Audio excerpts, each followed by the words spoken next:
last month? Yes, I'll motion. We'll make a motion? I would like to make amendments. Amendments? Well, there's been a second for the minutes. Oh, I did, sorry. I'll second. Okay, so Shanine, Tim and then Shanine, and you're gonna make amendments. Gotcha. I was absent from the last meeting, but actually I was here, Gotcha. so I will abstain from commenting on the minutes.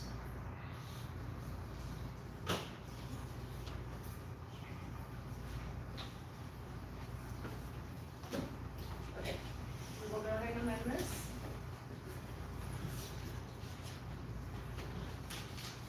With the amendment of Brendan being absent from last month, does everybody else agree to accept the amendments? Yes. So you want to vote at this point? Did you want to vote as we amended the minutes? No. You want to table it till next month? No, the way it works is that they move it and second with a correction. Right. So the motion would be that we, all in favor of accepting the minutes as corrected. Corrected. Okay, so all in favor of accepting the minutes as corrected? Aye. Aye. Aye.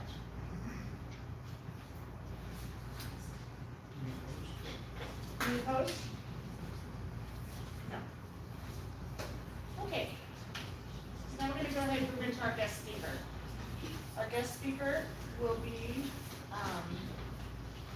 Kern County staff and elected officials, and Jim Zervis, I do apologize, Jim. This is Jim, he will be in charge tonight. Thank you. Can everyone hear me okay? Yeah, okay, great. And I'd like to start just with a brief introduction and we'll get started. I'm Jim Zervis. I am the Chief Operating Officer for Kern County. I work in the County Administrative Office. And with me today is our District Attorney. Lynn, you want to go ahead and introduce yourself and folks that are on I'm this? Cindy Zimmer, I'm the DA, and with me here from our office is Jason Burns, he is a lieutenant with the Bureau of Investigation. Chief? Good afternoon, or evening, everyone. My name is Aaron Huntley. I'm the fire chief of the Kern County Fire Department. With me tonight is Battalion Chief Jason Sillinger and your Station 15, and you will be here momentarily. And I saw a representative, I saw our lieutenant. There we go. Hello. You are here. I'm Kenzo Lackey with the Sheriff's Office. I'm your lieutenant for Rosamond, Mojave, Guam, and Tehachapi. I know several of you. I just want to throw something out real quick. We made some changes to our website. If you're going to contact us, it's going to have my direct email address there. So now you guys have a direct line to me. Thank you. Thank you. And we have Lorelei O'Brien. I'm here unofficially. But Unofficially, but a very important member of the county team. Hi, Lorelei O'Brien, Director of Kern County Planning and Natural Resources and a over 40-year. All right, well, thank you.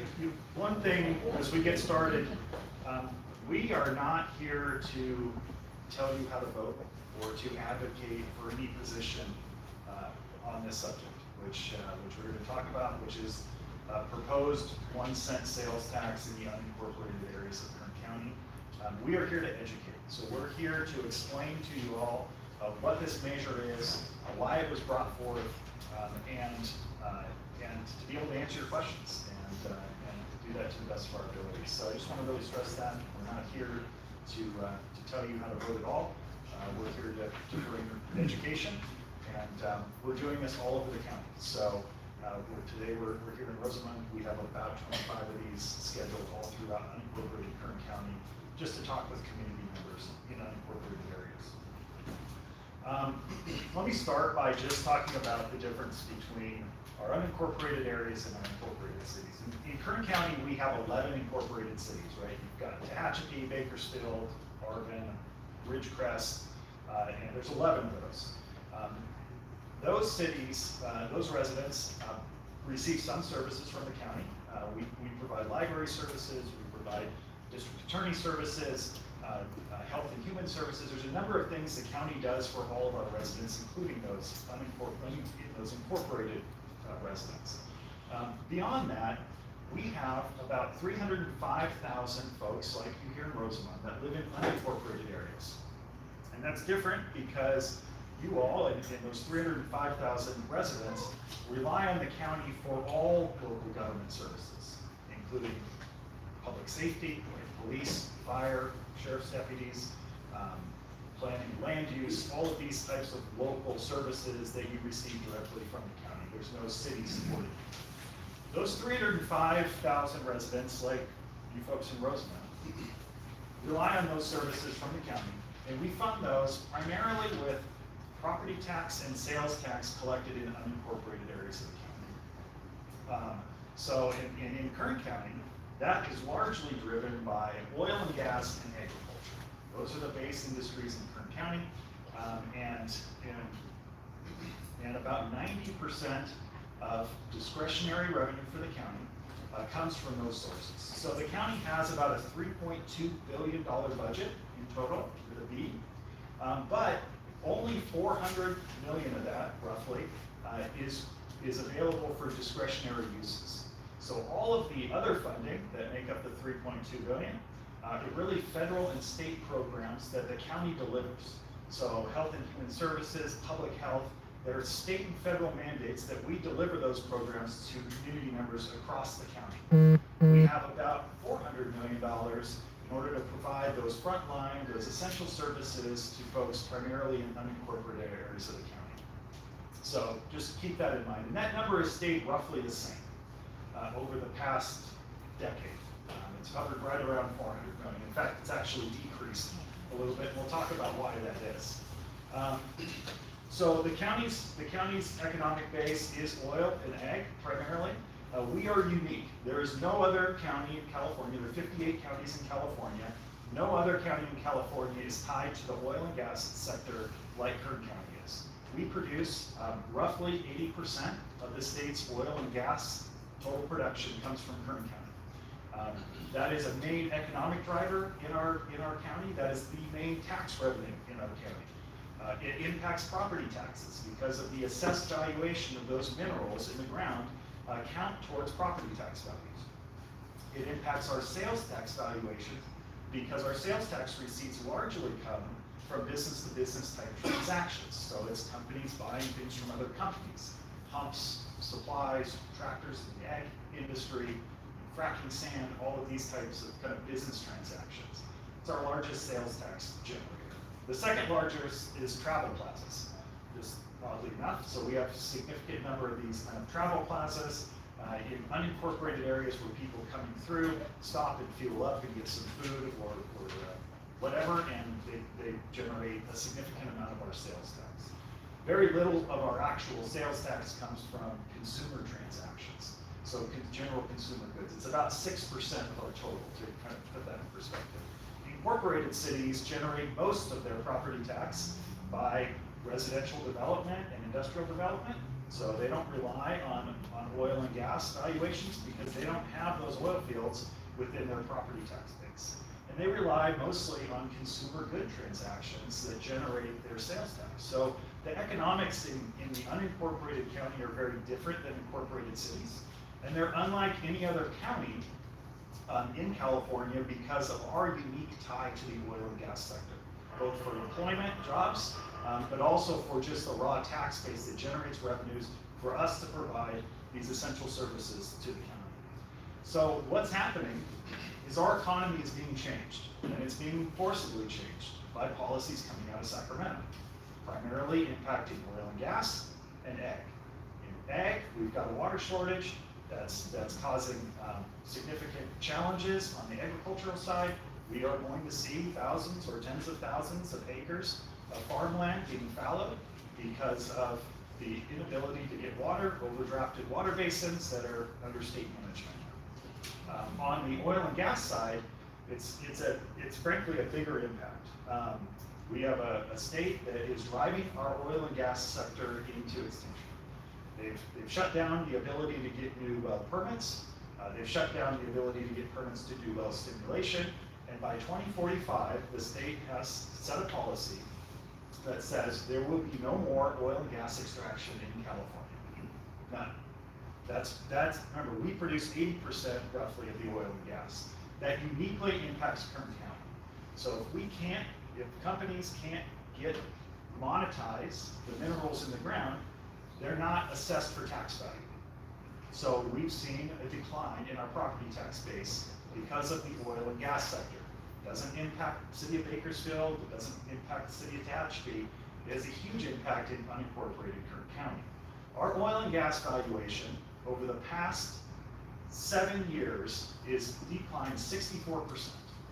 And you can say, well, the gas price is high, oil barrel price is high. It has nothing to do with the price of oil. It has everything to do with regulatory changes at the state level, impacting the ability to get that out of the ground and do something. In total, the assessed valuation, which is the value of all the properties in Kern County, has increased over the past 7 years by 3.9%. That is we're dead last amongst all 58 counties by a large margin. Why? Because our oil and gas values have declined 64%, and they've offset all of the increases that you see in your home prices and industrial development and other things. So yes, we're seeing increase in other valuations about 38%, which is frankly the average of about statewide. But we have to make up for a 64% decline in the oil and gas valuation. So you can see how those offset one another. So our assessed valuation is up 3.9% in the last 7 years. Remember, we have about $400 million in discretionary revenue in 1 year. Over the past 7 years, that number has actually declined by 6%. So, and if you adjust it for inflation, it's down 31%. So the buying power for our discretionary revenue in the county is down 31% over the last 7 years. And that has impacted our ability to provide frontline services, particularly in unincorporated areas of Kern County, like Rosamond. We've seen similar lagging in our sales tax receipts because of the economic tie to oil and gas. We are working to diversify our economy. We are being forced into this position, but we are not just the oil and gas producer or main producer in California. We are the energy capital of California. We do more renewable energy in Kern County than all the other counties combined. And that aligns with state policies. But one of the things we're challenged with is that even though we're working with the state to generate more and more renewable energy solutions, the state has imposed an exemption on the solar industry, a property tax exemption that says, hey, all of these large-scale solar projects, they don't get assessed for property taxes. Now, we can understand why that may make sense on a residential home, but these are large-scale commercial investments that are funded by Wall Street and generate millions of dollars in return on investment. And they've earned themselves, through lobbying, an exemption from the state of California of property tax. We lose out on $20 million a year because of that exemption. Kern County does. And when we appeal to the state to end that exemption, particularly because of the impacts that their policies on oil and gas are having on Kern County, they have not elected to do that. We have effectively no voice in Sacramento on these issues. We try to build coalitions with like-minded counties, but the truth is that Sacramento is enacting these policies that have a significant impact, negative impact on Kern County. Over the past 10 years, between the oil and gas impacts and the solar tax exemption, Kern County's lost out on $500 million of discretionary revenue. So that's over a year's worth of discretionary revenue. So we're down 31%. That's why it is directly a result of our unique tie to the oil and gas industry, unlike any other county in California, and state policies that are impacting us in that way.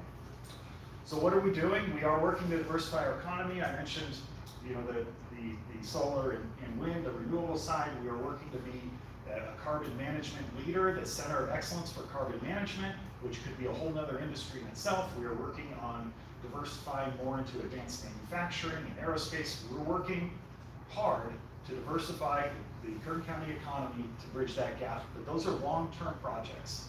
These things aren't gonna solve the financial issues that the county is dealing with today, and we're gonna be dealing with, frankly, it's gonna be getting worse because we know the state is ending oil and gas extraction by 2045. And I'll add that today, or this week I should say, we were notified that there's actually a bill that's aimed to codify that into state law to end oil and gas extraction. So that's the reality we face, which means our assessed valuation from oil and gas will go to zero. It's just a matter of time.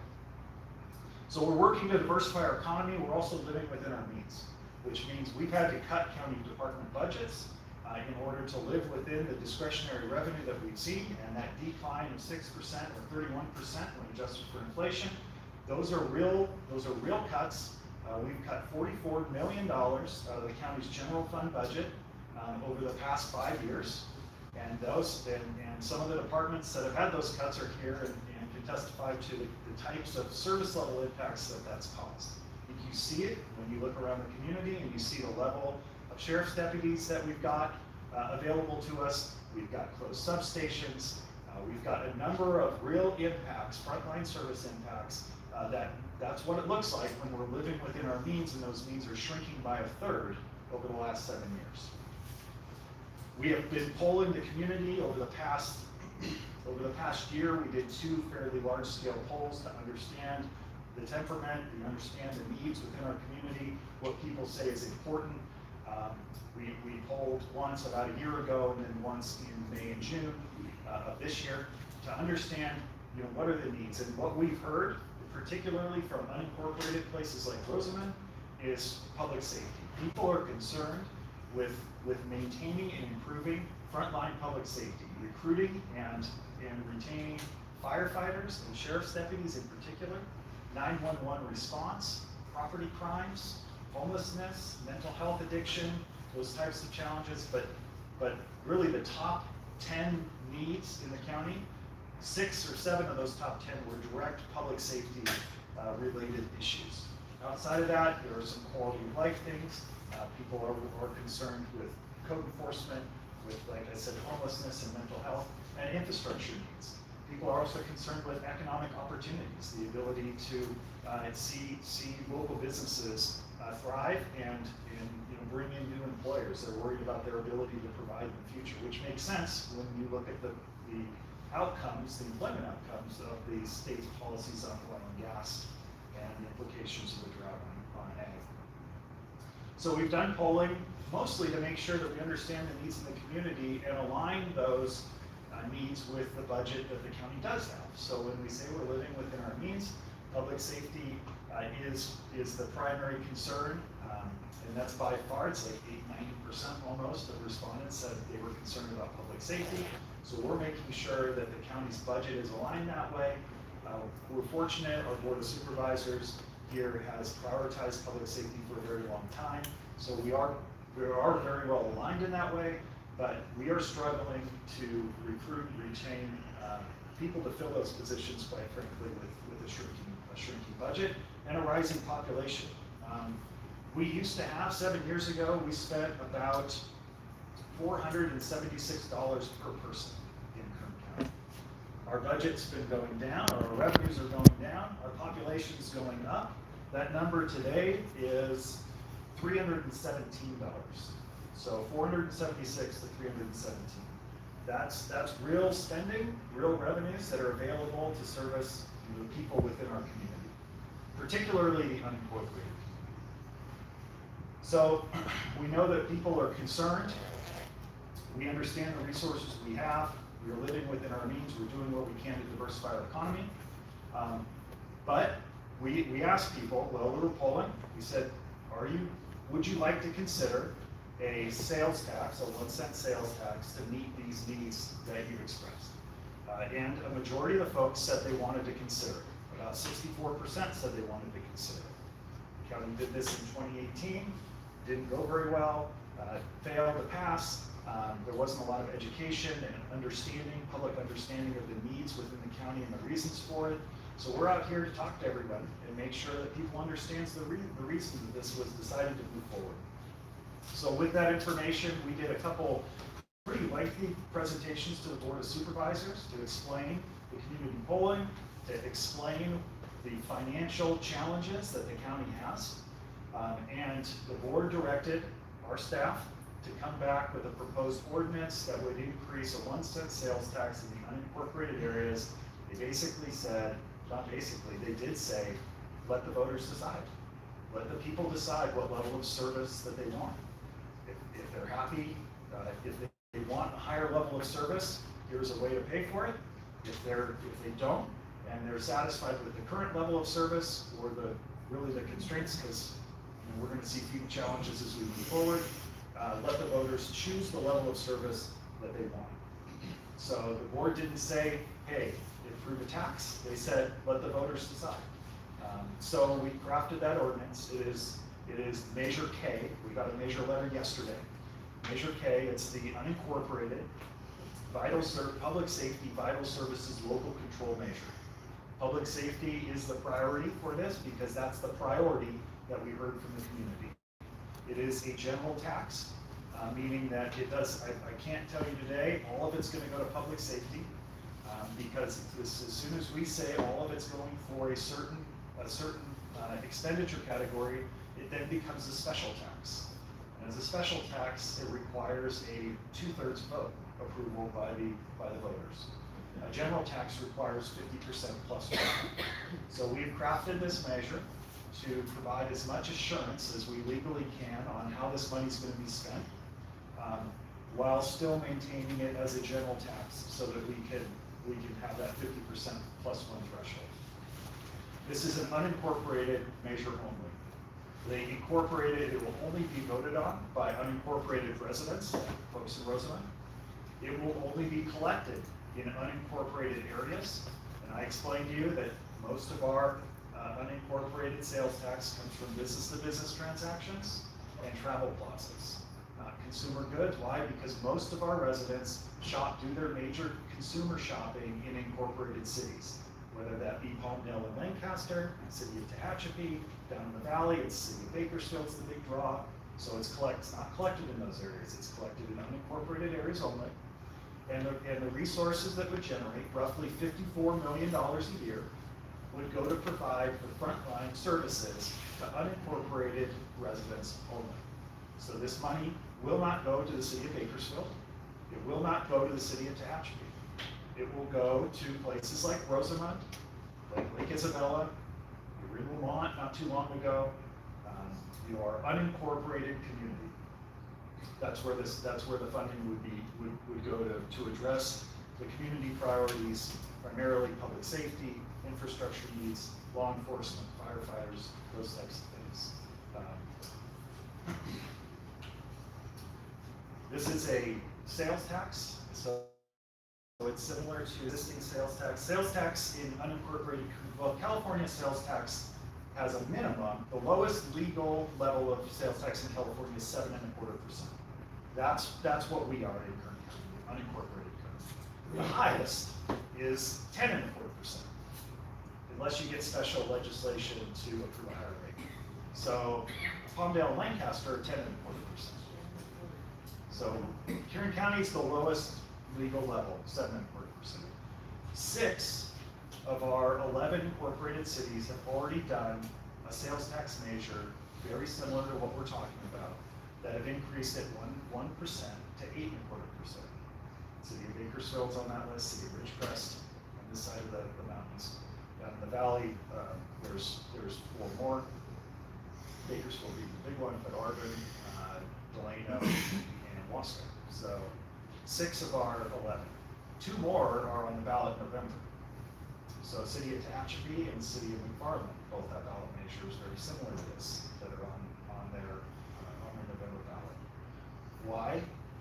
Because the existing tax structure, they've decided it's not sufficient to meet the needs for their residents. We're saying the same thing in Kern. The existing tax structure is providing the level of service that we're able to provide today. We have no control over property taxes in California. Prop 13 locked that in, so we have very limited, as a county, very limited tools in order to generate local revenues. for services, frontline services like this. That sales tax between 7.25% and 10.25% is one of those few tools that local governments have to generate local revenues. And when I say local revenues, it stays local. So of the 7.25%, it all goes up to Sacramento, and they give us back 1%. So if you're 7.25%, we get 1% right now to provide services. This 1% is locally imposed, locally dedicated, and Sacramento can't take it. It is Kern County only for unincorporated places like Rosamond, legally. So that's the measure. It's sales tax, so it doesn't affect things like utilities or rent. It's not imposed on groceries. It's not imposed on prescription medication. There's a lengthy list of things that are exempt from sales tax, mostly kind of essentials. Those things wouldn't be subject to it. It would be subject to kind of all the other types of purchases that you make that are subject to sales tax. And but again, this is, the county sales tax is mostly business transactions. Large scale solar projects will be paying this extra 1%, which would go a long way for us because they don't pay property tax and travel clauses for people coming here. I mentioned that 6 plus 2 cities in Kern County have already done this. So what this measure would do is really bring up the tax rate in unincorporated Kern to match that in those incorporated cities. And it would bring up our resources to be equal to those cities. So right now, our unincorporated residents have less money available because we have a lower tax rate than City of Bakersfield and those other cities. So this kind of equates that, even though a lot of our unincorporated folks shop in those cities and pay that tax, they don't get the benefit from it because they don't live in that community. This would bring up and bring equality to that rate and to the resources available to provide services to folks like you and Rosamond. In California, I mentioned there's 6 plus 2 of our cities. About 90% of cities there's 462 cities in California. So about 90% of them have done local tax measures. About half the counties have done local tax measures, and sometimes those overlap. Ours doesn't. Ours is just unincorporated, but some of them overlap. If you look at all of California, about 95% of the population of California reside in a jurisdiction that has increased their sales tax through a measure like this. So 95%. We're the 5%. We're the outliers. We are at the lowest level, and that's about 5% of all of California's population. And so, just to give you a sense for what it is, we're proposing and what the landscape looks like in California. I'm going to just stop there, and I'm going to introduce your lieutenant to speak on behalf of the sheriff. And you're going to hear from a few of our public safety departments tonight on what additional resources, what they're, the challenges they're facing today, and what additional resources could mean to them. After that, we're going to be here to answer your questions and talk about this measure and just make sure we answer all your questions. So, Lieutenant. So, real quick, the sheriff's office doesn't stand one way or the other with the sales tax issue. This is something that's completely up to us residents to how this works. We have been operating within our budget. I can't say that. Just like you have a household budget, I have a household budget, the sheriff's office has a household budget. Should the sales tax measure pass, there are certain things that we would love to see the sheriff's office. We'd love to see the worst comes jail. That'd be a huge impact. We'd love to bring our staffing back to pre-2008 levels. When I was sitting here earlier, I was looking at my watch and my computer, and I noticed that it took 29 minutes for the deputies to get from Tashby all the way to Rosamond for a burger alarm process. Those are the restrictions that we're living in right now. So that's just something that I'll be around after this meeting, and we'll be talking about crime and statistics. So Let me just say this quickly. So I was here a little early and drove around the community, because I haven't spent much time here, and wanted to take the opportunity. And I told the lieutenant when I got here, I said, hey, I went to the park, and behind the restroom that burned, which we're going to replace this year, I saw 2 homeless people smoking drugs. And I told the lieutenant, he knew, and it's a resource issue. I'm sure it's a resource issue. I mean, there are challenges here. I saw it today. It's probably not news to you people in this room, but I wanted to see what's going on in this community while I was here. So I thought I'd share that, because I'm sure those are the kinds of things that having additional deputies in your community can help address. Over to your district attorney.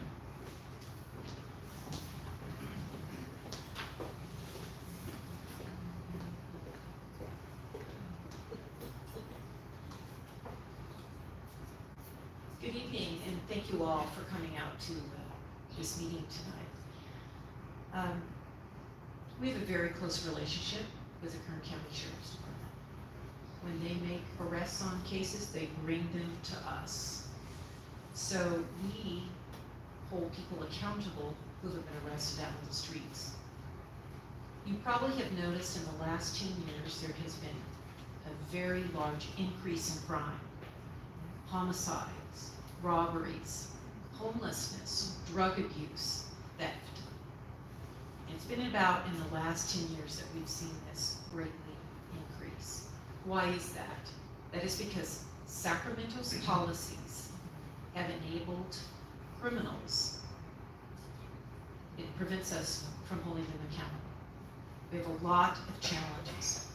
So while crime has greatly increased, for example, 10 years ago in the county of Kern, we had 40 homicides. Last year we had 130. Who do you think handles those homicides? How long do you think they take in court when they finally go to trial? They take weeks, sometimes months. We have attorneys handling those. We have staff typing the complaints. We have investigators investigating them. They are very, very difficult, but that just translates to everything else. If you see that with homicides, what do you see with everything else?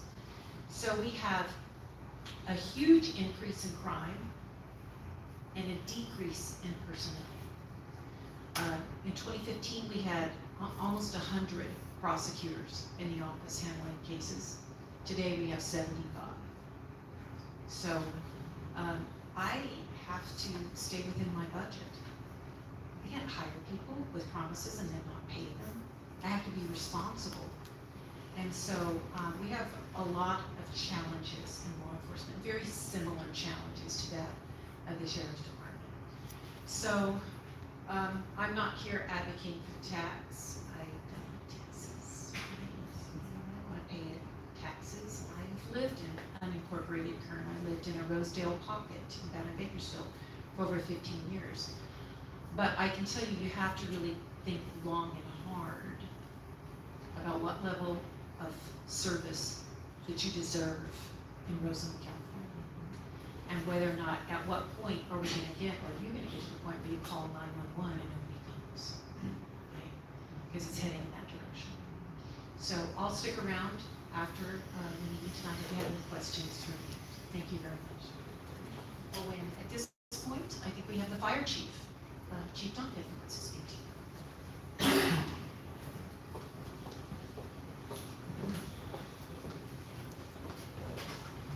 Good evening, everyone. Much has been said tonight about statistics and living within our budgets and where we are. I'm just here to kind of paint a little picture on where the Kern County Fire Department is. In the last 10 years, we've seen our call volume go up 53%. In Rosamond, your local area here alone, in the last 3 years, I've seen it go up almost 40%. You've heard the Sheriff's Department talk about homelessness, the DA's office talk about homelessness. We all see all the mentally ill that are out there. Every time you call 911, you get a fire engine to respond to those calls. Every time the sheriff can't make it, at least my firefighter is there by themselves, waiting for a sheriff's officer dealing with those citizens. That's unacceptable. I have 2 jobs as your fire chief. That is to keep the community safe, and that is to keep my firefighters safe. Mr. Zervis painted a really good picture about the state and all their regulation and what it's done to our budgets. In the last 7 years, since 2014, I've watched my budget shrink. I have to live within my means. So how did I do that?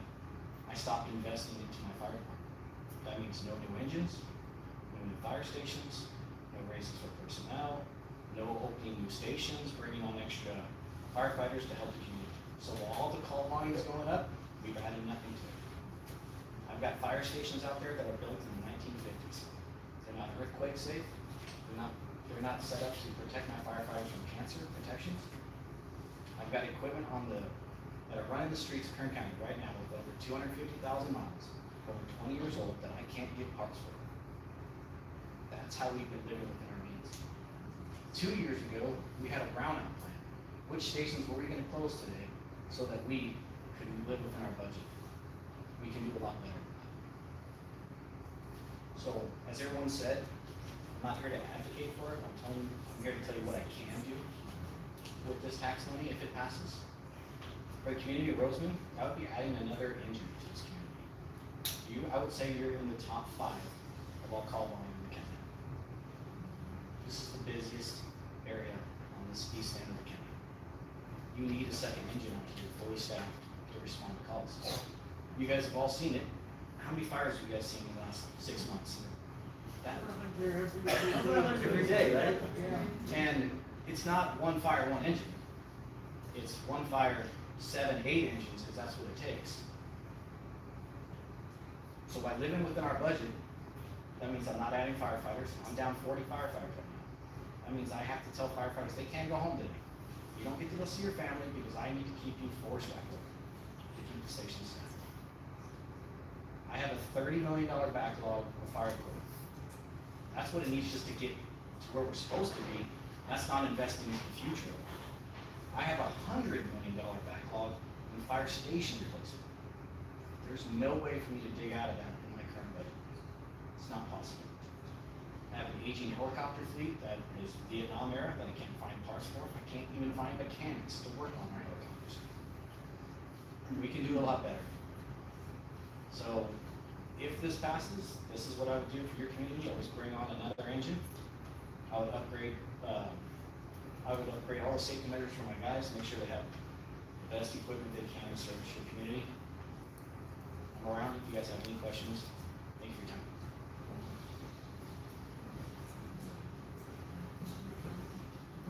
Thank you, and I'm going to call on our Planning and Natural Resources Director, Laura Lato. Thank you. I didn't intend on speaking, but I'm sure the RMAC, the biggest question in the room is, why'd you approve all that solar if it didn't pay anything? So I want to clarify, they do pay property taxes, but they don't pay is a reassessment on the equipment. So for example, when you build a big industrial project, there's an equipment assessment, right? So starting in 2019, all the ones that you've seen since then do pay. The Board of Supervisors has instituted the cumulative impact charge. They all said they'd leave. You notice they didn't leave. Now the problem is that's not going to make up $54 million. It's going to recoup probably $17 million in one-time payments over the next 4 years, and then the ones coming forward will. And the battery storage all pays full property taxes. So battery storage is going to pay. The most important thing to know, though, is that they pay sales tax on all of those panels. It's millions and millions of dollars, and we only get a penny. They send millions and millions of dollars in a check to the Franchise Tax Board, and 1 penny comes back to wherever on the bottom of the form they put an address. So for the last 15 years, we've been making them put an unincorporated address. So they will pay another 1 cent if this passes. And that is millions of dollars. And I don't even think in the $54 million, because that's one time, that's actually been taken into account. It hasn't. And the battery storage itself pays a lot of, because remember, now, if they bring the panels in from someplace else, they pay a use tax, and it's the same tax. So I just wanted to be clear, and appreciate you saying that. And we don't want to reassess solar panels on your house. So this exclusion, you put solar panels on your house, you don't pay any new tax, we don't reassess your house. But Big Solar showed up and said that should apply to us, and that's what we object to. Now, are we working on diversifying? Sure, we're working with the oil companies, we're gonna do carbon capture, which is the new big thing. We're gonna get green hydrogen, all these things. That will take us 6 years. And the governor's policies will be bankrupt in 3.5. Because they're driving oil. And none of these oil companies, these are all oil companies, the big three, who have divisions that could go bankrupt. They're California divisions. They could leave. They're not interested in leaving right now, but we have to do something different. So thank you so much. I just wanted to clarify that because this is the community that has provided that 60% to the state of California of wind and solar, and I'm sure they were wondering, what were we thinking? So I just wanted to clarify that for you. Thank you so much. And I'm really glad Lorelei did, because that's exactly right. And that's a great example of us, really Lorelei, being creative, getting outside of the box, and trying to find a way around the Sacramento policy to help our local community. And so she's absolutely right. And those one-time payments, they won't make up for what our challenge is, but it's a part of the solution, right? And so, and what we're talking about today is potentially part of the solution. So, but that's, thank you, Lorelei. No, the extra, because they're one time, they're not factored into the 54 million, so there's potentially several more millions of dollars, or tens of millions, coming from the solar industry directly, as those, if this were to be approved. So, I am gonna take questions for any of us. We're happy to answer them. Before I do that, we do have a dedicated web page that has all the information related to this measure. If you go to kerncounty.com, look for Measure K. It's the unincorporated measure. We've retitled it Measure K now. On that is a schedule for all of our meetings like this, but also all of the presentations to the Board of Supervisors, all of the actual resolution and ordinance, and all of those things. Now, I did neglect, I want to go back for just 1 minute before I take questions. When I talked about this being a general measure versus a special tax measure, and that we kind of crafted as tight as we can, we have put some protections in there for the public to hold the county accountable to being transparent with this funding on how it's used. So this funding would be separately budgeted. It doesn't just get dumped into the county's $400 million discretionary or $3 billion budget. Separately budgeted for. It's a component of the big budget, but we pull it out, be able to budget for it separately, have public disclosures on that budget.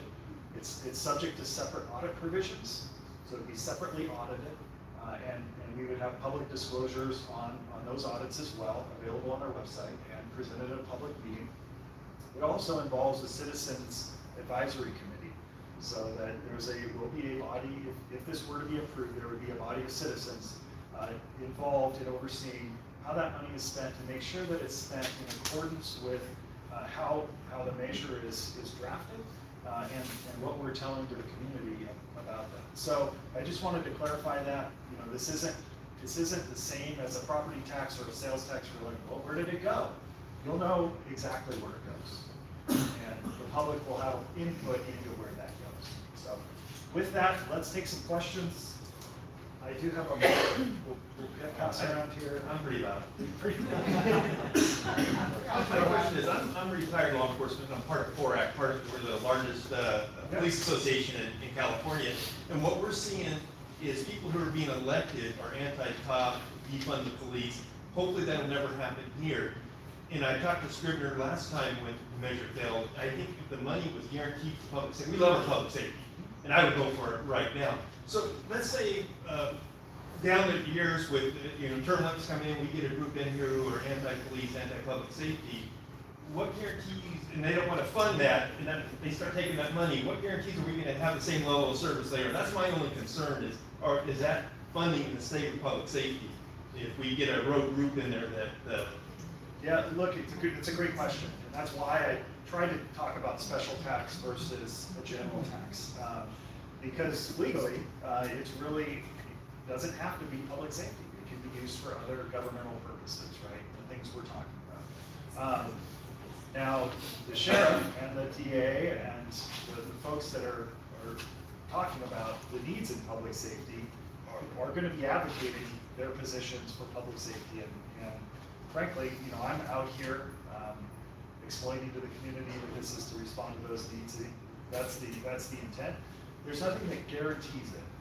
We can't, or it becomes a special tax. But I think you have very strong advocates, and in Kern County, I know we value law enforcement, public safety highly, and that, you hold your elected officials accountable for that, is what I can say. And we have public meetings, so, when this process is moving forward, be involved.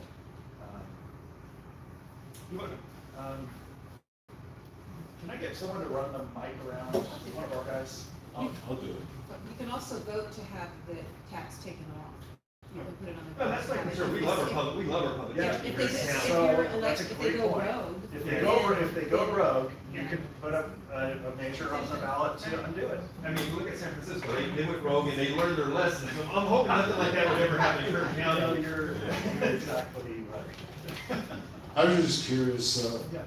what is going on? Is 1% tax going to be adequate? And if so, for how long? Because, or is that just what you ask for that you think is palatable? I think it's a balance.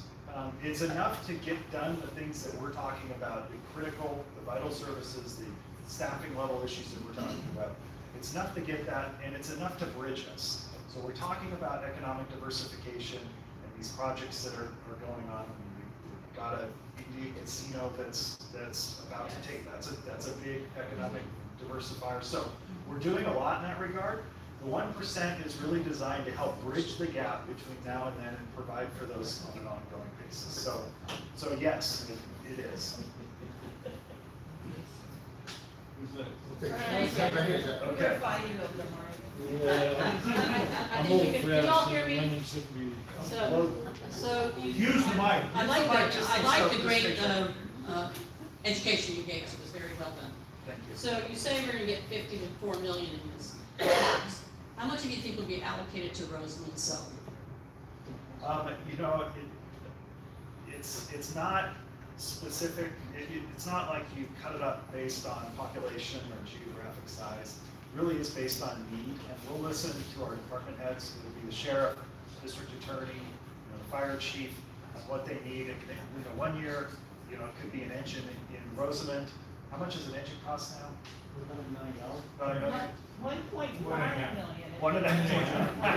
So, but the next, okay, so but next year, it'll be could be a different community, so it's not always gonna be the same, but I can tell you that it is going to be for unincorporated areas. It's not gonna go to the city of Bakersfield. Now, it will go into unincorporated areas like Oildale or Rosedale, right, which we kind of consider Bakersfield, but they're not, and they suffer from the same issues that you guys do. The staffing levels down there are no better than the staffing levels here. So how much, I can't tell you how much will come to Rosamond. I can tell you that all of it will be in the unincorporated areas, and we'll be looking to our supervisors and their staff to help communicate those needs to us. Okay, so I'm very much in favor of this 1 cent sales tax. However, people are expecting something back for that. So if we get this 1 cent sale and we get none of the support services that we need, we are running really thin right now. Yep. It is just really going to put a black eye on everybody who voted for it and everybody who's pushing this. So I just would like to have some guarantees that we are going to have police service back and fire and those kinds of things back here in Rosamond, because it's needed.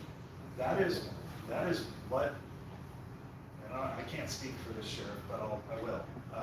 As I've heard say before, he's going to be the one that's standing in front of the board saying, this is what you promised, I went out there, this is what you promised the people, and we need to deliver.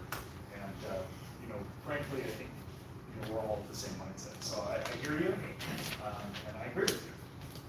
Well, the other issue is that you can't hire people now. And if we have all this money, how is all this gonna come to fruition? Just hiring people that need for your community. I know the sheriff is talking about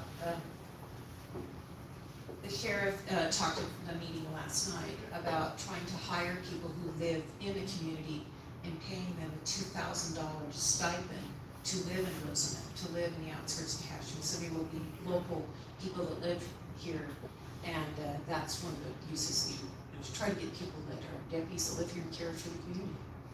Yeah, thank you. If I could interject for a quick second. So, recruiting is always a huge challenge. There's, do I need the mic? Yes. Okay. Yes. Sorry, little man voice. So, recruiting is always a huge challenge. I don't know what the answer is to that. If I did, I'd be the smartest man in the world. No one's been able to figure that out yet. But with the constraints that we're given, we're doing everything we can. I recently convinced a member of the community to join the reserve, so he works for free 1 day a week. That's the Band-Aid we're seeing. So, but yeah, we're open to ideas. We work for you guys. So It's money. It's money. So it's money. Look, these guys can work wherever they want. They can, I mean, they really can. You're pointing your finger at me, sir. I mean the guys with the badge, really. I mean, so you know, do you want to work in Ventura, or do you want to work in Rosamond? And I would say, I live in East Kern. Yeah. At least half of your station lives in East Kern. And we're here by choice. We're not here because we're indentured servants. We're here because we want to. That's what I mean. They are very employable. There is a law enforcement shortage across California. There's no question about it. We need to be more competitive. We need to be able to make this competitive and you know, and get people to come work in Kern County in the law enforcement profession. And the DA is absolutely right. We are launching kind of a pilot program that will pay deputies that will live in the substation they work in the rural areas, a $2,000 stipend a month to basically pay their house payment. In order for, but they have to live in the community they serve. It's about community-oriented policing, right? And so we have to make it more attractive that they want to come here and not to go to a different agency. And it's not just money, but money's definitely a part of it. And we need to be competitive. Yeah, one of the things, I'm going off old data, back in the day, it took like, for 100 applicants, you get maybe one deputy out of. That's right. Out of that, so that's what this, I don't know if they're still the same statistics, but. That's I have a question. Sure. Okay, so my question is, you said it was $317 per person approximately, correct? Okay, so for Rosamond alone, that is, let's say a $65,000 job for average deputy, plus, anyways, that's over 140 positions with supervisory positions, and we still don't have enough police. So I'm just wondering how that 1% tax is going to help when we have, I did the math real quick, we have potentially, we have over $12 million for Rosamond. I added it up real quick, for the census, off the census. $317 Per person, per person. plus population size, Total is about services $12 million. So I was just wondering if that 1% was gonna actually bring deputies to our town. Yeah, so it's not, that number is everything that, out of the $400 million, right? Right. That's all of that. So that doesn't just pay for law enforcement, No, that's fire and right? I understand. It's a number of county departments that receive portions of that general fund. I just wanted to clarify that. Yeah, yeah. Okay. I'm former military police, so I'm completely pro law enforcement. My concern about the 1% is what difference is it really going to make? You said that we're only 5% that don't have this extra tax, 95% of the state does. How does our crime rate and fire response time compare with the 95%? Is that gonna make a difference there? Because if you go down into LA County, it's horrible down there too, and they're paying 10.25%. The other thing that I would like people to consider is that I spend most of my money down in Los Angeles County because they have the Walmarts, they've got the Lowe's and the Home Depots and things like that. But if I'm running short on time, I'll go to Carl's, even though a number of their things are more expensive because it's closer and it's 7.25%. So paying a higher rate for that product is a little bit offset because it's lower in sales tax. And what kind of impact is that gonna have, raising that rate on our small businesses in the unincorporated areas? When people make that decision, they're taking a whole, cost involved there. So those are the two things I would ask Yeah, you to I consider. appreciate it. Would you like a job? Because we need more law enforcement. We're hiring. But seriously, yes, so most, it doesn't surprise me to hear you say that most of your shopping is in LA County. That's true for most of our unincorporated areas. We're shopping in the We don't incorporated have cities. the Walmarts and Yeah, everything here, yeah. so you're paying, 10 and a quarter and not getting any benefit from that. But you're right, so there is, now, I don't know what Carl's is, but, Oh, the hardware store. the okay, hardware all right, store. so, It's a real hardware. It's a real hardware. We'll just take you there. so yes, it would apply to most transactions in a hardware store. And so you would be paying a higher rate there. Now, as far as impact on local businesses, a number of, 6 out of our 11 incorporated cities have done this. And it hasn't driven their businesses under. I mean, if anything, more people are shopping in those communities. So I think the bigger question is how can that additional revenue go to be reinvested in the community to bring more businesses into our community, right? And that's been some of our rural communities have had that concern. They love a hardware store or a grocery store. They don't have any. But so I hear, yes, so Carl's, the transactions would be higher. But if you look at the incorporated cities, Ridgecrest, right? Not Tehachapi yet, but they're considering it. Bakersfield, Arvin, it hasn't driven those businesses under that I'm aware of. So, yes, ma'am. I'd like to say yes, the tax rate in Los Angeles County is much higher. And the crime is very much higher too, because in the city of Los Angeles and many of the other cities in Los Angeles, they have a political philosophy there in which they do not hold criminals accountable. 4 out of the 5 county supervisors in Los Angeles County are to the left and have the philosophy of defunding the police. Many of the cities throughout Los Angeles County also have that philosophy, have defunded the police. They do not hold criminals accountable, and the homicide rate has escalated. Our stayed constant during the pandemic between 2020 and 2021. Los Angeles homicide rate in 1 year went up 40%. It's out of control. So there's a lot at work other than, oh, well, the tax rate there is higher. I mean, sure, I have 2 DAs in background right now in Los Angeles County because they live there. They've been commuting to Kern County. I hired them, but they're going to make a lot more to live in Santa Clarita and work in Palmdale. But that doesn't mean it's safer there because their tax rate is higher because they have woke political officials. So, and your DA in Los Angeles County is not going to prosecute anybody for anything. Well, you see, I'm glad, thank you. Those are excellent points. To that point, I mean, the Board of Supervisors in LA County is putting a measure on the ballot to give them the power to fire the elected sheriff because they don't agree with his philosophy. So it's very different for a number of reasons, not just tax rates. Good. I don't know who was first. Yeah, Go ahead, sir.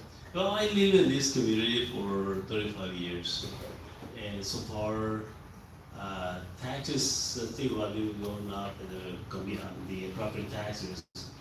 But in the last few years when marijuana and all that stuff arrives in the community, at one time we have 22 dispensaries open in this small community. Yeah. And we don't have one medical clinic to take our families. Yeah, and in the county is issue those permits to those business because of the revenues, or why they still open here? No. So, And- well, do you want to handle that Every one? single one of them is illegal. We don't issue permits. All the for cannabis is dispensaries. illegal. Well, how they pay the taxes though? They They don't. don't. They don't pay taxes. So why do they allow to be in our community only 200 across the street from the church? We want to talk about the difficulty in enforcement on illegal marijuana shops. We have spent millions of your tax dollars. There used to be 26, we put them out of business. We have a task force with the sheriff and the DA. We don't have enough money to continue putting them out of business. That's the other purpose of this funding. Then why not It's just millions of issue dollars. permits and collect the taxes? They don't pay taxes. Taxes when they already do. That's a policy decision. That's a policy decision, That is and the board of not supervisors discretion. decided not to legalize it, but that's not the point. They are not legal, and we had many more than we have now. We still have a few, and they are under, we're not gonna talk publicly about the actions that we're taking against them, because those are law enforcement issues. But some of them have been closed 4 and 5 times, and then overnight they start again. This is the state of California, again, they are in charge of enforcement. They are supposed to be coming down and closing them. They are getting the tax revenue. So this is just another example of Sacramento, abandoning us. But, the Yeah, DA but can how see long more is of us. this in tax, if we approve this tax increase, how long is it gonna take to our community to receive any money back and law enforcement? How long will it take for the Yes. so it'll take a year to just, if it's approved in November, it start being collected kind of mid-23. And so then, once we have resources, we need to do the hiring and get people on board. And it takes, I don't know anymore, but I think a year to put a deputy on the street. Is that about right? Yeah, it's actually a little bit worse than that. I'm sorry, I'm not gonna make any promises. I'm not gonna make any promises. But the reality is, right now, we can hire 100 deputies. I don't know if the best place to run is in the jails or in the streets. Because one of the issues we're running into is like whack-a-mole. So Our staffing is so bad, every time we throw someone in jail, we do something. we need to solve the detentions deputies. We need to recruit detentions deputies so we can get our sheriff's deputies out in the streets and on parole, and those are two pieces of the kind of law enforcement staffing that are really critical. But it takes time, you're right. But I can tell you, if you don't do anything, it's going to be worse. Because our available funding, we are projecting to continue to decline, and that means living within our means with less resources. And the jail is a mandated function for the Yeah, sheriff. I agree with that increasing tax on the community, but again, like you say, sometimes what really discourages the community, when the county or the state or any political is running for official position in the county or any part of the state, they only see one time, and the rest we never see them again. So this is one of the issues that unfortunately, our community is poor people that spend most of their time with the road to go back and forth to work, but they don't have the time to attend meetings. So they really know, what's going on, because they got hammered with the tax increase, that's it.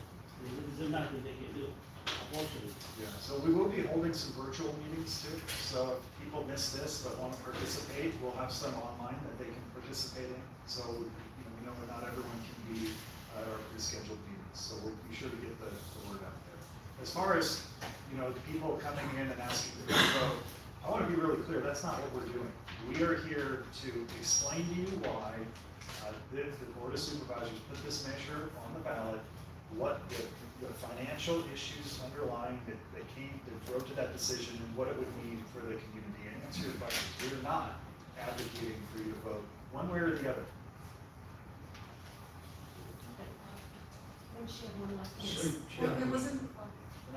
You have the microphone, why don't you go ahead? Mine was not so much a question, but I think it's a great measure.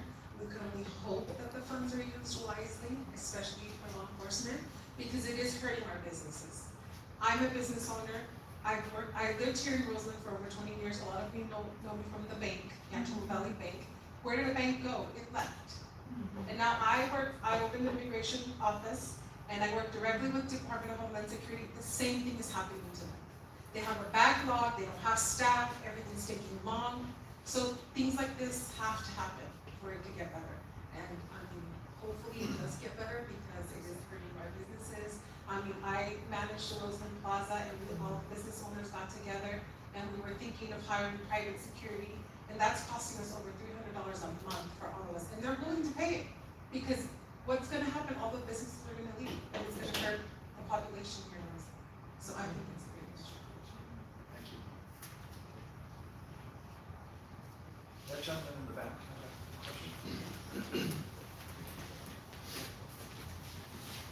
Hi, my question is twofold. So first of all, is the hiring of new officers, fire and police, is that a recruiting retention problem, or is it a financial problem? And if that's the first, which is what I'm hearing, how will an increased tax help that? Because you've already got the money there. Second of all, as far as I was under the understanding, it's the county's responsibility to provide services across the county. And so, if it's already been stated that the majority of our money through sales tax goes into incorporated areas, why isn't this tax being considered across the incorporated areas as well in order to leverage all the money back out to the community? Yeah, so good question. So on your first comment, I think it's both. The fiscal issue is related to recruitment and retention. So we need to spend more money on the recruitment efforts and think differently about that, but we also need to be able to pay more, to be able to be competitive with the other agencies, and to do things like considering a housing stipend to get deputies to live in areas that they serve. So we need to be more creative in that, but we need more resources in order to do it. So does that make sense? It does, but raising the salaries doesn't give you more people, right? Because now you're just spending more on each person. So When they talked about LA County defunding the police and all of that, what we saw here was the police were defunded and our substation closed. So that's what we saw within our own county. So there's no guarantees necessarily that even if the money gets voted on by the community group that you mentioned to go to the Kern County Sheriff Department, that they will decide to use that money back into reopening the substation. So we have vacancies right now, right? That we have funded vacancies that we can't fill because we're not competitive with compensation. So we need to be able to raise that compensation level so that we can be more competitive and fill those vacancies. So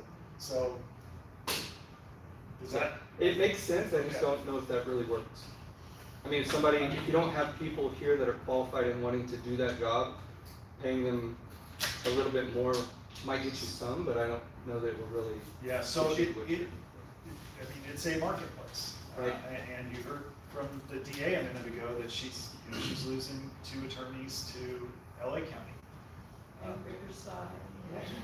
Why? Because they're outbidding us. They pay more, and she's losing employees. The same thing is happening in the sheriff's department. We're losing deputies to other agencies and frankly fire. And so, that's the issue. I agree, but I come from a family that's fire and police as well, and we all know that those types of public servants, to include teachers and things, don't necessarily do it for the money. They do it to serve their own communities, right? So Yes. I don't think, That's right. I think it's pretty difficult to ask someone to move from Ventura to Rosamond because you're gonna pay a little bit more. I think that the DA has a comment. Bakersfield City passed Measure N, which was a tax initiative that would be the same as ours, and they are taking our deputies. They're going to work for the Bakersfield Police Department. And they are now over 91%, only 9% vacancies, so they're making tremendous inroads in doing that. I don't want to lose any more of our deputies because Bakersfield, Delano, Shafter, McFarland Police Departments pay more than the Kern County Sheriff's Department. The sheriff had to close so many different units, like the gang unit. The Sheriff's Department has a fabulous history of really doing such an amazing job for the community. It is really terrible what is happening to those deputies that we have invested in and trained to go, no offense, to Shafter because they pay more. And I used to work at Shafter, that's where that comes from. That's why we did that too. We did, and we saw them because we paid Yeah. more, and then we Yeah. intentionally paid more. Yeah. Sure, not to keep arguing, but the No, you're the fine. natural resources you talked about that the state policies are making us lose money on, basically in the county. Were all that money, all that revenue was only going to unincorporated areas? No, Exactly. So that point is, you're leveraging a new tax on only unincorporated areas to cover that amount that you're losing. That was the whole premise. But yet, we're spending our money in Bakersfield. So we should be asking Bakersfield as well, and the other incorporated areas to help pay for the unincorporated services. so Right? we receive tax money in incorporated cities also. Yeah. So I wouldn't say that we're using tax revenue from Rosamond to fund services in incorporated cities. No, I didn't mean it that way. I said that because of the premise of this new measure Yes, is because we're losing money for the natural resources. correct. Yeah, but the natural resources money wasn't only going to unincorporated areas. I understand, yes. So now, Our money was going to us. $90 million a year just goes to us.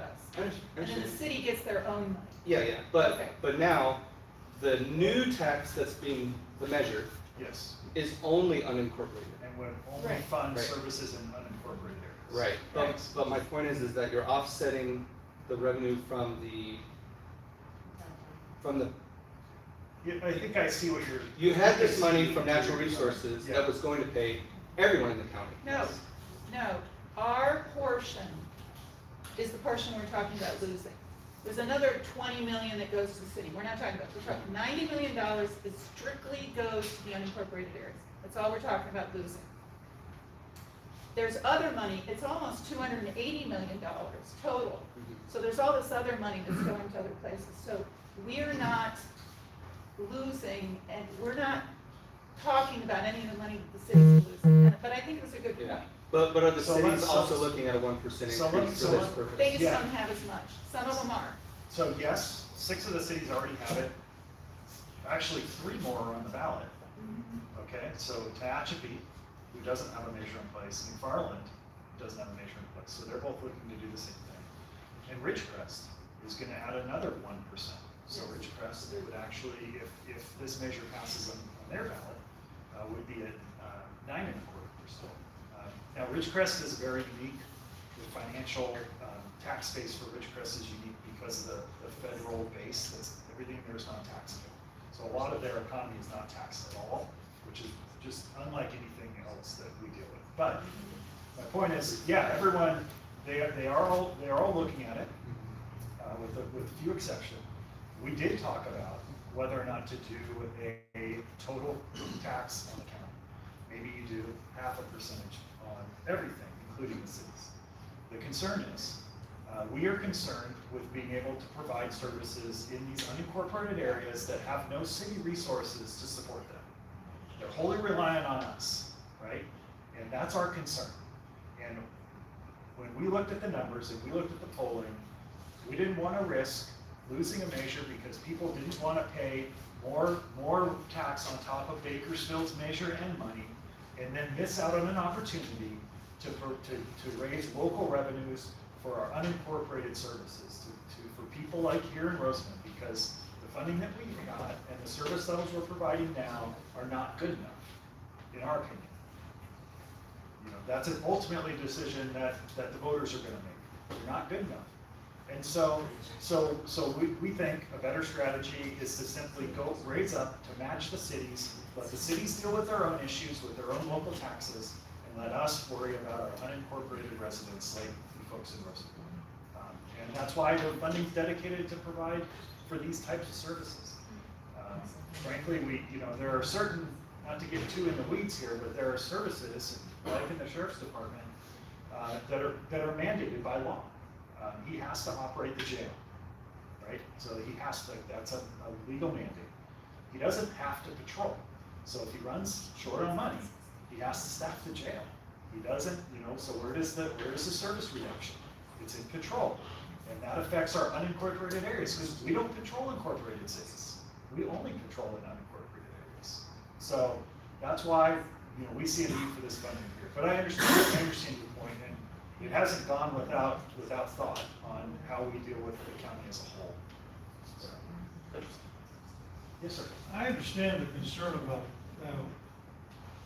what about Rose, wanting to keep the money here? Actually, we've done pretty well from the county. Do we have everything we want or need here? No. Well, we have the newest fire truck, I think, one of the newest fire trucks. We have, some of the streets that we needed to have paved, that we were directed. We've got a good library. I really appreciate you all coming out tonight and explaining these kinds of things. Because up until now, I had just assumed that the shortage of the firefighters and law enforcement was due to the requirement that in addition to having those skills, you also had to have, of course, the movie star good looks.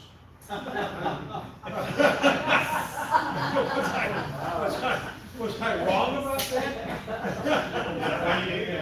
That's exactly it.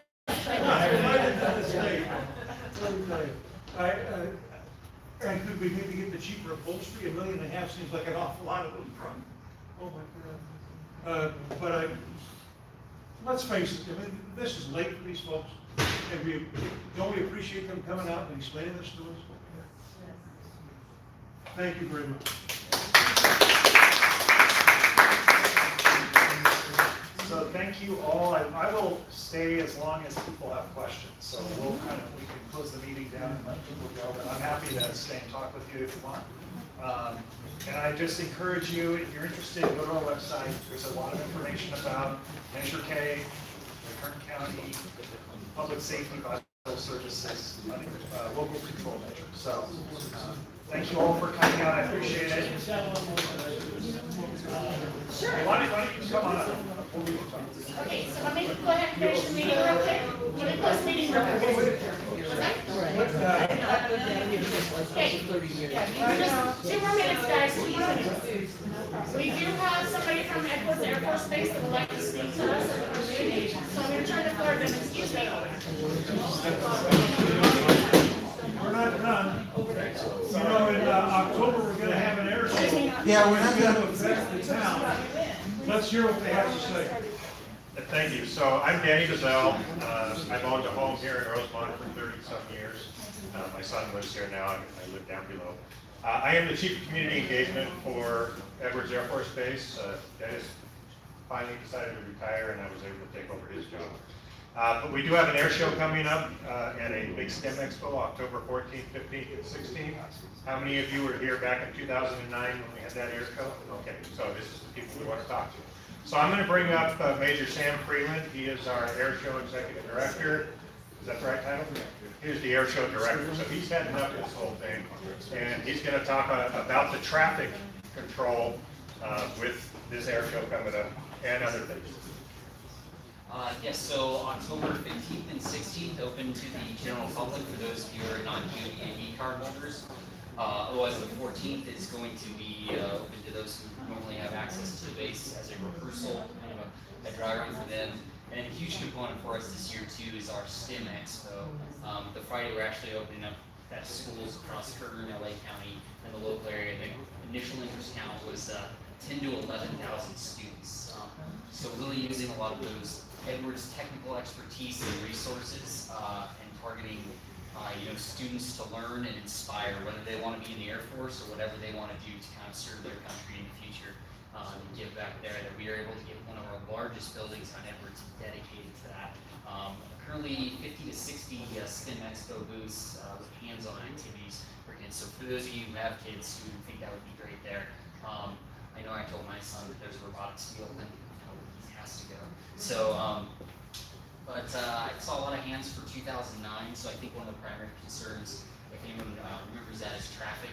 I think in 2020, when they were drafting a plan to do it again, hired a professional parking consultant to get some numbers. I think one of the challenges, especially in the military background, is we're not experts in large traffic events. That's not necessarily what I'm trained to do. I safely operate an aircraft is what I get to do as my primary job. So we hired somebody who got some expertise in that, and I think we've have a much better assessment of the limitations just associated with Edwards and a military installation that is obviously not built to say how many people can we get on here in a day. That's not the purpose, right? The other 362 days a year, the goal is security and vetting people. So we currently know what our capabilities and limitations are, and we have some cutoff points. We also have significantly improved capabilities now with communicating with the general public to let them know what that capacity is, whether it be through our social media. We have an app that'll be rolling out here. We'll try to encourage people to subscribe to alerts so we can communicate with them on traffic situations so they know where it stands, and they can make informed decisions about trying to attend the show. Vehicle messaging systems, we've got permits for those along the local highways, so back towards Avenue A, D, people back in there, when we start to reach those capacity limits, we can make that decision and we can inform people so they can turn around. Another big one, big thanks, had a meeting with California Highway Patrol last week, and just the lights and traffic through the town, that they're gonna be manning a lot of those intersections, and you'll have somebody there who can assess that situation and help traffic get in and out of there. Because Rosamond, just looking at the lights and the structure and that professional assessment, it is a choke point for the amount of people who are going to try to flow through here. So I think some of our biggest assets is communicating that and having our decision points and being able to reach out to people before they create those problems. Because Edwards definitely is not made to turn cars around either too. I think that was a 2009 challenge.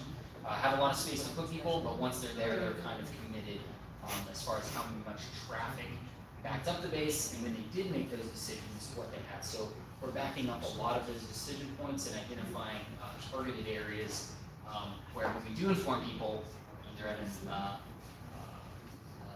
exit, that they have the ability to turn around. Because I've heard a lot of inputs, I'm not sure if some of you have, 4 or 5 hour wait times without making it in, and then you turn around and you make that decision on your own, and you know if you had any kind of feedback on what the situation was or what they could have done to make it better. Other big improvements, it was October 17th, 2009 was the last show. We have a 2-day show too. So as far as that demand too, spreading it out over 2 days should also get more people in, one, the general public and everybody in Rosamond, give you better chances to attend, and also alleviate some of those pressures by giving people 2 choices. And if they get there early and communicate on the first day they couldn't get into the air show, that they will have the next day as well as a backup, and they'll probably understand the situation, how early they need you to get there. Those are some of our major challenges, things we've addressed, but I really think it's just going to be a great event, so I also would like to encourage everyone to come out there if you get the opportunity, specifically being located here in Kern County. Your transit times and ability to get in there, your odds go up significantly of being able to attend an event. We would love to have you all there. It is the Aerospace Valley Air Show. So we are trying to incorporate, it is not the Edwards Air Show. It is for all these people, and I definitely didn't grow up in a community like this. The amount of ties to the aerospace industry around here, and some of that fanaticism and enthusiasm that we're tapping into there. Just when I tell people in my neighborhood and everywhere they work and what they do, they're just feeding kind of off that energy. So I appreciate everyone's support as well too in the local communities, and recognize that there will be some traffic stresses and everything like that, but I think it's well worth it in the end, especially an installation like Edwards, where you pass the gate, you have to drive about another 20 miles, to get there, that we're kind of out of sight, that you don't get that. And I'm very proud to be able to open up our gates and share them with the public and show, because I need to go to work every day and sit out there and peek out my window once in a while. I get an air show every day, and we're so remote that I don't feel like anyone else really gets to enjoy that all the time. So it's really a pleasure for everyone at Edwards to be able to open that up, and the families and everyone who wears the uniform and all our civilian employees to be able to open that up and share with you what we do. So I'd like to also open it up for questions, or if there's a concern you think we're not addressing or we could probably do better with. Without traffic, how long would it take to get to where the air show is from here? So you said it was like another 20 miles after you get on post, so. It's 8.5 miles. Once you see the sign that says "Welcome to Edwards" down here, 8.5 miles to the guard shack, it's another 7.5 miles then to the general's headquarters building, and the entry points are near that, so it's another 15 miles. About 30 minutes. Okay, without traffic. 30 is probably a good place. Traffic is 30 Pack a lunch. from Rosamond. Okay. 4 hours. 30 minutes is probably a good planning factor until traffic saturation happens as well too. At that point, it's kind of a gamble on how long that'll take. We're looking to put some messaging as well at our entrance, and possibly tracking cars, plant some people and say, hey, let us know how long your communicating takes. And then feeding that information back through our social media and our applications. Hey, if you're at this point, I know some people here have probably been Yosemite, or it says, hey, you're 2 hours from point X. We don't do this every day of the year to have as much data as Yosemite does to say you're 2 hours from this event. But if we have a couple people plant at the gate and say, hey, when did you get to the lake bed to park? And how long did that take you? We can feed that back to some of our traffic notes and our signs, specifically right at the Edward sign or at the entrance to give people current estimates if things are moving in steady state around a half hour. So. Now, is the gate going to be open? Is there any security concerns from beyond there? Or people going to be Yeah, so, yeah, there's always security concerns, right? It's probably taken a majority of my meetings is kind of addressed to that because it is very unique. And with any military installation and those programs where the traffic's going to be guided, our intersections will have traffic control points to monitor. No, I mean, getting on the base, are they just going to wave people through? Wave through. Okay. Yep. If somebody's not telling you to stop, they're going to be sending you on through. So we are going to be maximizing that. We've added an additional lane, kind of a counterflow concept to increase our capacity through the gates to be able to support that. So. They are on the lookout for people with goatees. And then I rest my case. And you can go to our website, aeairshow.com for current stuff. And I know they're recently reviewing the prohibited items list to make sure that'll give you a good essay. Everyone will get processed through an entry control point with a metal detector, and there will be teams there doing that for safety purposes. So, Sam, so in the 2009 air show, personally, I've been to every air show at Edwards since 1967. So, one of the biggest issues during the 2009 was the sheer volume of people that like to come out to it. But once they got on the base, they were checking cars, they were looking for, they were doing security checks on the vehicles as they came in. You would back everybody up and talk to them. When it came to parking them out on the lake bed, they only had 1 to 2 entry points. One entry point into the parking lot. So when you've got this massive flow of vehicles that are going through one gate, that's where the backup occurred. So this year, Sam and the parking consultant and all that, everybody else on base for 17 years. They've got multiple entry points on them, they said. We're bringing in, if you live north of Rosamond Boulevard, the only way you're going to get to the air show is to go around through Mojave to the north, which actually is the quickest one to get on the lake. Even if you live south of South Road, you're out to the north gate. That'll get you in faster, most likely. South gate will be closed to only air show personnel. So keep that in mind if you live here on Rosamond. People in Lancaster won't be able to get into the south gate. As he said, we have 3 lanes inbound. Once you hit that sign, the 4th lane has to be left open for emergency vehicle access. And then the same thing on the exit. At the end of the day, there will be 3 lanes outbound and 1 lane inbound.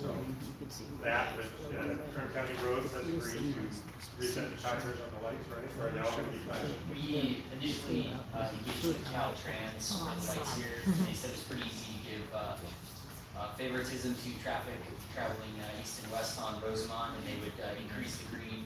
But that's when California Highway Patrol came in with authority because they have the bodies there to manage the traffic. So being on site, they can exercise their authority to wave that traffic through, and if they identify it, they'll be able to flash the red for those trying to cross north and south to prioritize air show traffic to get them through. And we're cutting it off to 45,000 people a day, right? That's our intent. We anticipate if it's steady flow, about the most we can get on there is 45,000. If that demand is steady from the beginning of gate opening until we would need to close it. Well, I for one appreciate all the effort going into that. Because for the 2009 air show, the guy at the base that I felt sorry for was the guy who got all the complaint calls. And that was Dennis. That would be me. And now Denny's got it, so I try not to do that. Now it's okay. Yeah, I won't give them my number. There were hundreds of them, and for every person that calls, there are dozens more that don't. So, And it was all traffic related. it was all traffic. So on that flyer, there's a barcode or a QR code. If you scan that, it's not gonna take you to the air show website. It's gonna take you to a form, because we need volunteers. We need a lot of volunteers to help with traffic control, trash control, thought control. Did you say thought just all control? logistics. We He can't said take our thought control. cops and have them picking up stuff, you know, and moving things around. We need volunteers. So if you're interested in volunteering, that's an easy way to get into the air show. And you'll have to work while the show's going on. But, Yeah, and there's a lot of other opportunities logistically set up and stuff too. We identified got a lot of stuff to just set up in preparation for it too. And I know the folks on base would appreciate it, and we're looking at how many people are in your organization. Okay, we're gonna need them all, but when we do get volunteers, we have opportunities to offset that or utilize them in different ways. Because it is a full team effort, for the number of people. Our estimates are around 2,500 volunteers. Construct of Edwards is about 2,500 active duty civilians and about 8,000, or active duty folks and about 8,000 civilians. So trying to meet that versus the organizational structure is a challenge, and volunteers really help us with that. And then also kind of that aerospace valley air show concepts too, your involvement, making it more of a community event. We want to be involved. We want to share it with everybody. So. Thank you so much. We're here for afterwards if Yeah. anyone has questions that we can figure out. Thank you guys very much. I appreciate Thank it. you for the time, everybody. You're Thank welcome. you. One more, we're gonna do Kern County Sheriff's statistics real quick, and then we're gonna close out our meeting. All right, I appreciate everyone's patience. Thank you. All right, so real quick, I know it's been a tough month for the community. As far as that fire goes, Glendower Park, as soon as that was discovered, I got a phone call from the supervisor's office. So we do have our finger on the heart. Real quick, since January 21st to midnight, the sheriff's office has had over 1,000 calls for service. I say over 1,000 because anytime we hit 1,000, it's hard to keep track and get a reliable number out of that. Out of those thousands, that 1,000 calls for service, 41 of them were from Rosamond. So that's you people calling 911, or you guys calling the non-emergency number and saying, hey, someone's breaking into my neighbor's house. Out of those 41 calls for service, 15 people were arrested, and out of those, in addition to the 41 calls for service, we also had 4 officer on-site initiated things. That would be a deputy driving around Rosamond, seeing something that requires law enforcement action that hasn't been reported. And as far as comparison of here, the rest of the county, Oron, 2 arrests, Mojave, 8 arrests, Tehachapi, 10 arrests, and Rosamond, 15. The majority of the calls for service that we got out of those 41 for that month would have been, unfortunately, domestic violence, assault and battery, crimes involving firearms such as shooting, grand theft, vehicle theft, and then 1 death investigation. I'll be around after to speak. I know we're running short on time. Thank so- you, I appreciate but it so much. everyone's got my email address. Thank you so much, you guys, for enduring this. Okay, we're gonna move on to director's referral and comments. Dennis, do you have anything for us to? No, I'm still hoping we can get someone from Moralized office to come and give us a basic briefing on how the environmental process works. And we'd love to get the Union Pacific folks to come in and talk about the hazards of that great process. Other than that, no.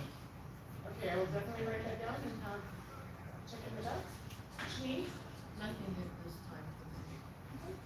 Brennan? No, thank you. Anything this time? The only thing I have to say is I am looking forward to welcoming Mr. McKay to our team. I'm excited about that. We have, yes, very excited about that.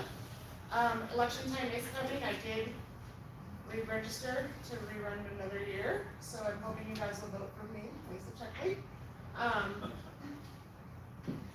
And it's gonna be a great year. Okay, staff comments. Do we have any staff comments today? No? Okay, so I am looking for someone to comment for. So moved. So moved in a second. Hang on. Tim? Lisa, who else is up for election this year? There's myself. Brennan. No, So no for you, I okay? will not be. Janine. I am. And Bill Clarkman. Okay. So there's 4 of us up for reelection.